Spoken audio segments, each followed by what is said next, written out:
നമസ്കാരം, ജന്മഭൂമിയിലേക്ക് സ്വാഗതം.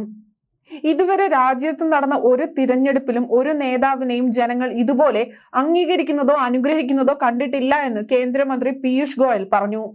ഇന്ത്യയെ ആഗോള ശക്തിയാക്കി മാറ്റാനുള്ള പ്രധാനമന്ത്രി നരേന്ദ്രമോദിയുടെ കാഴ്ചപ്പാടിൽ ജനങ്ങൾ വിശ്വാസം അർപ്പിച്ചിരിക്കുകയാണ് എന്നും അദ്ദേഹം കൂട്ടിച്ചേർത്തു.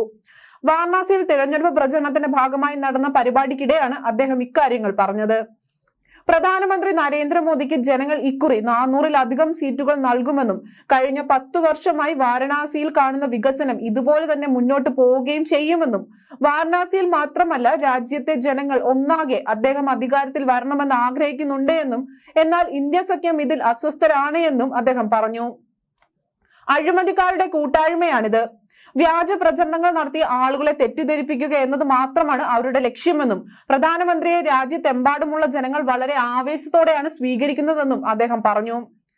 അദ്ദേഹം അവരുടെ ഹൃദയവും മനസ്സും കീഴടക്കിയിരിക്കുകയാണ്. അതുകൊണ്ട് തന്നെ ജനങ്ങളുടെ അനുഗ്രഹം പ്രധാനമന്ത്രിക്കൊപ്പം ഉണ്ടാകുമെന്നും ഇതെല്ലാം ഇന്ത്യ സഖ്യത്തെ ദേഷ്യം പിടിപ്പിക്കുന്നുണ്ട് എന്നും അതുകൊണ്ട് തന്നെയാണ് യാതൊരു അടിസ്ഥാനവുമില്ലാത്ത ആരോപണങ്ങൾ അവർ പ്രധാനമന്ത്രിക്കെതിരെ ഉയർത്തുന്നതെന്നും പീയൂഷ് ഗോയൽ പറഞ്ഞു. ജനങ്ങളുടെ ആഗ്രഹം പൂർത്തീകരിച്ചുകൊണ്ട് അയോധ്യയിൽ നിന്ന് രാമക്ഷേത്രം ഉയർന്നിരിക്കുകയാണ്. ജനങ്ങളുടെ വിശ്വാസത്തെ ബഹുമാനിച്ചുകൊണ്ടാണ് അദ്ദേഹം ഇത് ചെയ്തത്. പ്രതിപക്ഷം രാമക്ഷേത്രത്തിനെതിരെയും അധിക്ഷേപകരമായ പ്രസ്താവനകൾ നടത്തിയിരുന്നു.